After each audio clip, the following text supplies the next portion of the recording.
Friends, जैसे कि आप सभी जानते हैं कि भारत में एपिडेमिक यानी कोरोना का दौर चल रहा है और भारत में अभी तक 2 बार लॉकडाउन लग चुका है। इस लॉकडाउन के दौरान बहुत सारे लोगों पर लॉकडाउन का उल्लंघन करने और एपिडेमिक यानी महामारी फैलाने या उसके नियमों को न मानने का मुकदमा दर्ज किए गए हैं, मुकदमा लिखे गए हैं। अब वो मुकदमे में कौन सी धाराएं होती हैं, उनके क्या परिणाम होते हैं और उनका क्या सोल्यूशन है, आज हम इस वीडियो से जानेंगे। हेलो फ्रेंड्स, मैं हूं Suhail Shah advocate from century law firm और आज आपको इन सब एक्ट्स के बारे में या उन सब धाराओं के बारे में बताएंगे जो आपको लॉकडाउन का उल्लंघन करने, कर्फ्यू का उल्लंघन करने या एपिडेमिक यानी महामारी का जो नियम बनाए गए हैं या जो भारत सरकार ने या आपकी राज्य सरकार ने जो निर्देश दिए थे उन निर्देशों का उल्लंघन करने पर जो धाराएं, जो मुकदमे आप पर दर्ज किए गए हैं, उन मुकदमों में क्या हो सकता है, उसके क्या परिणाम है और क्या सोल्यूशंस है। लेकिन ये जानने से पहले अगर आपने अभी तक हमारे चैनल को सब्सक्राइब नहीं किया है तो हमारे चैनल को सब्सक्राइब करें ताकि आपको ऐसी ही लीगल जानकारी लगातार जल्दी मिलती रहे। और साथ साथ यदि आपको ये वीडियो पसंद आए तो वीडियो के खत्म होने के बाद इसको लाइक करना ना भूलें और लेटेस्ट अपडेट के लिए और लेटेस्ट नोटिफिकेशन के लिए बेल आइकन को दबाना ना भूलें। फ्रेंड्स, अमूमन जब कोई भी सरकार, भारत सरकार या राज्य सरकार या कोई भी कॉम्पिटेंट अथॉरिटी पब्लिक को ऑर्डर मानने के लिए कोई ऐसे ऑर्डर को प्रोमुलगेट करती है, अर्थात उद्घोषणा करती है, मींस पब्लिश करती है कि आपको अब इस नियम का पालन करना है और आप उस नियम का उल्लंघन कर देते हैं, उस नियम को तोड़ देते हैं। जैसे जब सरकारें लॉकडाउन लगाती हैं, चाहे वो भारत सरकार हो या राज्य सरकार हो या आपकी डिस्ट्रिक्ट कोई भी अथॉरिटी हो, जब वो कोई नियम प्रोमुलगेट करती है यानी उद्घोषणा करती है यानी पब्लिश करती है, चाहे वो न्यूज़पेपर के माध्यम से या कोई भी इलेक्ट्रॉनिक मोड से आपको ये इंफॉर्मेशन आप तक पहुंचाती है कि अब आपको इस नियम को मानना है। जैसे लॉकडाउन में कहा गया कि लॉकडाउन के दौरान आपको घर से बाहर नहीं निकलना है, बेवजह घर से बाहर नहीं निकलना है, या निकलना है तो जो भी नेसेसरी फॉर्मेलिटीज हैं उनको पूरा करना है, चाहे वो मूवमेंट पास हो या बाकी कोई भी नेसेसरी परमिशन लेनी हो। तो ऐसे ऑर्डर, जिस ऑर्डर को प्रमोलगेट कर आपको मानने के लिए कहा गया था और आपने उसका उल्लंघन कर दिया और आप उसका उल्लंघन करते हैं, तो ऐसी स्थिति में आपकी जो पुलिस होती है, जो आपके क्षेत्र की पुलिस होती है, वो आईपीसी के सेक्शन 188 के में एक अपराध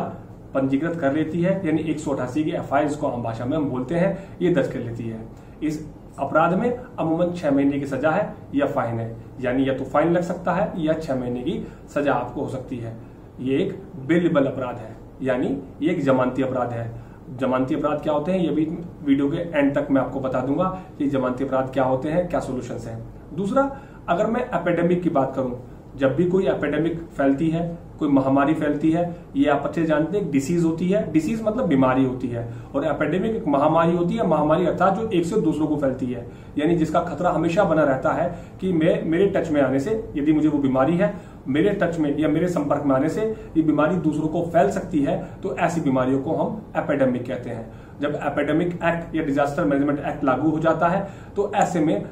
जब आपके किसी लापरवाह बिहेवियर से यानी आपके किसी नेग्लिजेंट बिहेवियर से ये अंदेशा बन जाए कि आप बीमारी को फैला सकते हैं या आपके उस लापरवाह व्यवहार से दूसरे लोग भी इफेक्ट हो सकते हैं, तो ऐसे में 269 आईपीसी का जो सेक्शन है उसको भी एफआईआर में दर्ज कर लिया जाता है, यानी लगा दिया जाता है, जिससे ये होता है कि आपके उस नेग्लिजेंस से ऐसी अंदेशा था, ऐसी संभावना थी कि बीमारी और तेजी से फैल सकती थी। इसमें भी अमूमन 6 महीने की सजा है और ये भी एक बेलेबल अपराध है। इसके बाद यदि आपने जानबूझकर या नेग्लिजेंटली, डिलिबरेटली ऐसा किया है कि आपको पता है कि आपको बीमारी है और आप उसके बावजूद भी ऐसा अंदेशा पैदा करते हैं या ऐसी संभावना करते हैं जिससे आपके उस व्यवहार से बीमारी तेजी से फैल सकती है या बीमारी फैल सकती है, तो आईपीसी के सेक्शन 270 में आपका सेक्शन और ऐड हो जाता है। यानी अब एफआईआर के अगर सेक्शन पढ़ूं तो 188, 269, 270 आईपीसी बन जाती है। इसके साथ साथ एक सेक्शन और होता है, इसको हम 271 आईपीसी बोलते हैं, यानी इंडियन पीनल कोड का 271 लग जाता है। यानी अगर आपको कोई बीमारी हुई है और बीमारी में क्वारंटाइन आपको कर दिया गया है, क्वारंटाइन अब ऐसा अल्फाज हो गया है जिससे आप सभी जानते हैं, यानी आपको आदेशित किया गया है कि जब तक ये बीमारी आप ठीक नहीं होते तो आप पर्टिकुलर क्षेत्र के अंदर, किसी फेंसिंग के अंदर, किसी घर के अंदर क्वारंटाइन रहेंगे, आप उसके अंदर रहेंगे और आप उस क्वारंटाइन को तोड़ते हैं या उस क्वारंटाइन को तोड़कर आप बाहर निकल जाते हैं या उस आदेश को, जिस आदेश में आपसे ये कहा गया था कि आप घर से बाहर नहीं निकलेंगे, शुरुआती लॉकडाउन में आपने देखा भी होगा, घर के बाहर लॉकडाउन का एक पर्चा लगा दिया करते थे कि इस घर को क्वारंटाइन किया गया है या इस घर में इतने पेशेंट कोरोना के या किसी एपिडेमिक के निकले हैं। तो ऐसी स्थिति में आपको 271 आईपीसी के सेक्शन भी आपकी एफआईआर में ऐड कर दिया जाता है। और चूंकि जब कोई सरकार एपिडेमिक किसी बीमारी को घोषित कर देती है, डिक्लेयर कर देती है कि ये बीमारी एक एपिडेमिक है, तो डिजास्टर मैनेजमेंट एक्ट के तहत बहुत सारी पावर राज्य सरकार और केंद्र सरकारों को मिल जाती है। ऐसे ही अगर आप उनका उल्लंघन करते हो तो 51 सेक्शन से लेकर और 60 सेक्शन तक कोई भी सेक्शन आपके व्यवहार के अनुरूप लगा दिया जाता है। लेकिन आपके लिए राहत की बात यह है कि ये सारे भी अपराध जमानतीय है। तो कुल मिलाकर अगर मैं बात करूं तो जितने भी ये एफआईआर में सेक्शंस लिखे हैं, चाहे वो 188 हो, 269 आईपीसी हो, 270 हो, 271 हो या आईपीसी के ये हो, या आपके डिजास्टर मैनेजमेंट के सेक्शन 51 हो, या दीगर ये बाकी के जो सेक्शंस हैं 60 तक हो सकता है, ये सारे ही सारे